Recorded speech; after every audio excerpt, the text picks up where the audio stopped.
Cyber kidnapping में अपराधियों द्वारा किसी शख्स को स्वयं से गायब होने के लिए दबाव बनाया जाता है। ऐसी एक घटना अमेरिका के ऊटा में 17 वर्षीय चीनी छात्र काई जुआंग के साइबर किडनैप की देखने को मिली।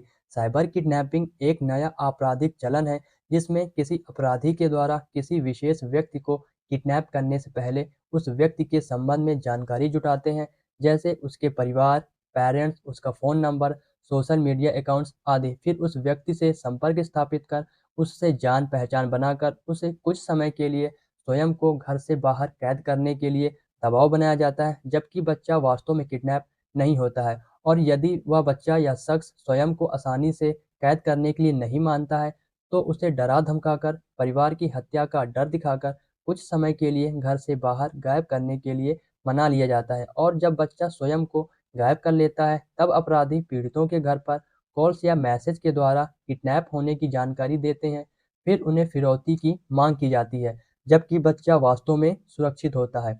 यदि परिवार वाले फिरौती की रकम नहीं देते हैं या फिर देने में देरी करते हैं, तो उन्हें विश्वास दिलाने के लिए एआई का सहारा लेकर fake video, fake voice call बनाकर पेरेंट्स को भेजा जाता है और पेरेंट आसानी से मान जाते हैं। इसी तरह की एक घटना लास्ट ईयर यूएसए के एरिज़ोना में देखने को मिली, जब जेनिफर के पास एक फेक एआई कॉल के द्वारा यह बताने का प्रयास किया गया कि उसकी डॉटर को किडनैप कर लिया गया है। हालांकि बाद में कॉल करने पर यह पता चला कि वह एक फेक एआई कॉल थी और उसकी डॉटर पूरी तरह से सुरक्षित है। इस केस में भी जब पुलिस ने उसको ट्रेस किया और उसके बारे में जानकारी जुटाई, तो यह पता चला कि अपराधियों ने कई जुआंग के bank account, social media accounts के बारे में जानकारी जुटाई हुई थी।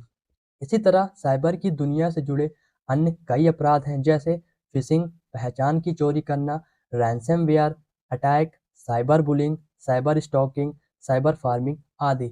इस तरह के साइबर फ्रॉड से बचने के लिए हमें हमेशा अपना पर्सनल डाटा शेयर करने से बचना चाहिए, जैसे सोशल साइट्स पर डेली रूटीन पोस्ट नहीं करनी चाहिए और हमें डिजिटल हाइजीन पर ध्यान देना चाहिए। इसके लिए हमें समय समय पर पासवर्ड को अपडेट करता रहना चाहिए और पासवर्ड को स्ट्रॉन्ग बनाना चाहिए। इसके लिए हम एंटीवायरस, एंटी मॉलवेयर का प्रयोग भी कर सकते हैं। इसी तरह fishing awareness, social media privacy, secure internet connection पर भी ध्यान देकर हम साइबर अपराध से स्वयं को बचा सकते हैं।